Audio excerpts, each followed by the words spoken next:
नमस्कार. आज आपण एका काय म्हणूया अद्भुत प्रवासाविषयी बोलणार आहोत. पंढरपूरची वारी. आपल्याकडे काही अनुभव आणि वैयक्तिक नोंदी आहेत यावर आधारित. हजारो वर्षांची परंपरा आहे ही आणि लाखो लोकांची श्रद्धा जोडलेली आहे.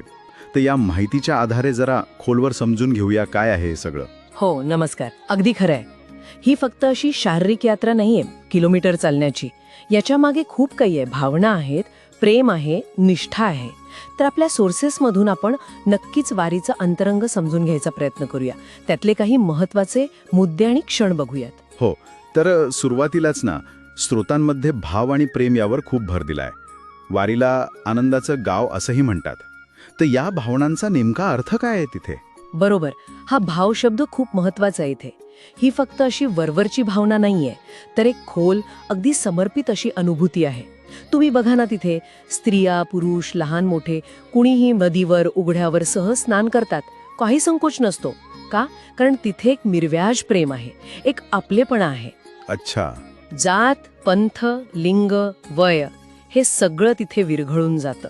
हा अनुभव म्हणजे तिथे गेल्याशिवाय पूर्णपणे नाही कळणार. आणि ही ओढ, हा जो भाव आहे, हा येतो कुठून? परंपरेतून येतो की माणसाच्या आतून?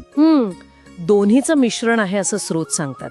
म्हणजे प्रेरणा आतून येते, पण त्याला घराण्याचे संस्कार, महाराष्ट्राच्या मातीतली जी भक्तीची परंपरा आहे त्याचं खतपाणी मिळतं. पांडुरंगावरचं प्रेम हे रक्तात भिनलेलं आहे असं म्हटलं जातं. ती एक नैसर्गिक ओढ आहे जी पिढ्यानपिढ्या टिकून आहे. या तीव्र भावनांची आणि श्रद्धेची काही उदाहरणं आहेत का आपल्या स्रोतांमध्ये? काही विशेष घटना? हो, नक्कीच. एक तर खूप म्हणजे हृदय पिळवटून टाकणारी गोष्ट आहे. एका वारकऱ्याचा एकुलता एक मुलगा खूप आजारी होता. त्याच्या बायकोनी सांगितलं वारीला जाऊ नका म्हणून, पण त्यांचं मन वारकऱ्याचं. ते गेले आणि वारीत असतानाच बातमी आली की मुलगा गेला. अरे बापरे. तरी ते परत नाही फिरले. उलट निरोप पाठवला, आता मी येऊन काय करू? तो वारकऱ्याचा मुलगा आहे, त्याची वारी चुकवू नका. त्याच्या अस्थी दशमीला पंढरपुरात आणा. अविश्वसनीय. केवढी निष्ठा. हो, ही फक्त मोठ्या माणसांची गोष्ट नाहीये. अच्छा, लहान मुलांमध्ये पण दिसतं हे? हो, तसाही अनुभव नोंदवला गेलाय. वारीमध्ये 2 अनाथ मुलं भेटली होती. साधारण 10 वर्षांची मुलगी आणि तिचा लहान भाऊ. त्यांना विचारलं तर ती मुलगी म्हणाली, आई वडील देवाघरी गेले, पण घराण्याची वारी कशी सोडायची? ती 5 वर्षांची असल्यापासून येत होती म्हणे आई बरोबर. बापरे. आणि जेवणाचं काय करता विचारल्यावर ती लहानगी अगदी सहज म्हणाली, माऊली आहेत ना, ते कोणाला उपाशी ठेवतील. माऊली म्हणजे विठ्ठल. हो, साक्षात विठ्ठल सर्वांचा पालन करता आहे यावरचा तो दृढ विश्वास हा त्या वारीतल्या भावाचा खरा पुरावा आहे. ही झाली वैयक्तिक निष्ठेची गोष्ट. पण जेव्हा एवढे लाखो लोक एकत्र येतात तेव्हा एवढ्या गर्दीत सुसूत्रता कशी राहते? काही शिस्त वगैरे असते का? नक्कीच, है ना. ग्वालियरच्या शिंदे सरकारांचे सरदार होते हैबत बाबा अरफळकर. त्यांनी 1832 साली या पालखी सोहळ्याला एक शिस्त लावली असं स्रोतांमध्ये उल्लेख आहे. त्यांनी दिंडीची रचना केली, म्हणजे वारकऱ्यांचे गट. अच्छा, दिंडी. हो, पुढे झेंडेकरी, मग टाळकरी, मध्ये पखवाजवाले, मागे विणेकरी आणि त्यांच्या मागे महिला वारकरी. ही रचना आजही अगदी काटेकोरपणे पाळली जाते. इतकंच नाही तर मार्गावरच्या प्रत्येक टप्प्यावर कोणते अभंग म्हणायचे हे पण ठरलेलं आहे.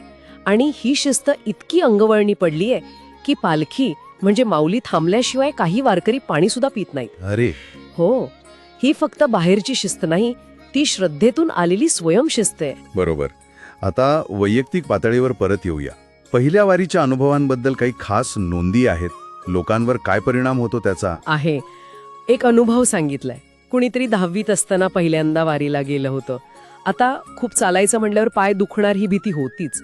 पण वाटेत एक अनुभवी आजी भेटल्या. त्या म्हणाल्या, काळजी करू नकोस. रात्री पांडुरंग स्वतः येतो आणि आपल्या लेकरांच्या पायांवरून मायेनं हात फिरवून जातो. अच्छा. आणि स्रोतानुसार दुसऱ्या दिवशी खरंच पाय नाही दुखले. आता हा मानसिक आधार असेल किंवा प्रत्यक्ष अनुभव असेल, पण अशा गोष्टी वारीचं जे गूढ आहे, जे आकर्षण आहे, ते वाढवतात. खरं, हा अनुभवाचा भाग महत्वाचा आहे. हे झालं परंपरेबद्दल. पण आजच्या काळात कसं आहे, म्हणजे तरुण पिढी आहे, सोशल मीडिया आहे, वारीच्या अनुभवात काही बदल जाणवतो का?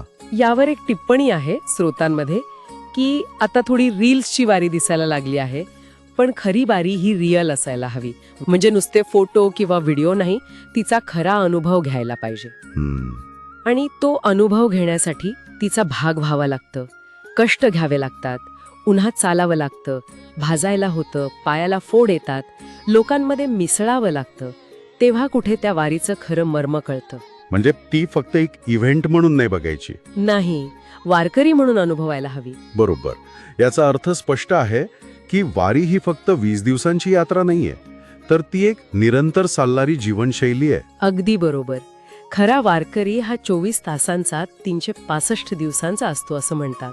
आणि वारीतून जी सकारात्मक ऊर्जा मिळते ना, ती प्रचंड असते. एका निरीक्षणानुसार जो खऱ्या अर्थाने वारकरी म्हणून निष्ठेने आणि कष्ट करून वारी अनुभवेल, तो आयुष्यात कधी नैराश्यात जाणार नाही. अच्छा. इतकंच काय, तो उलट 100 लोकांना त्यातून बाहेर काढेल. आणि हे सगळं ऐकल्यावर शेवटी एक विचार येतो मनात. स्रोतांमध्ये वारीचे 2 प्रकार सांगितलेत म्हणे. एक बाहेरची वारी, जी आळंदी किंवा देहूपासून पंढरपूरपर्यंत शरीराने चालते, आणि दुसरी आतली वारी, जी आपल्या देहाकडून, आपल्या अहंकाराकडून देवाकडे किंवा आत्म्याकडे जाते. मग खरी वारी कोणती म्हणायची आहे, आणि पांडुरंगापर्यंत पोहोचवणारा खरा मार्ग कोणता?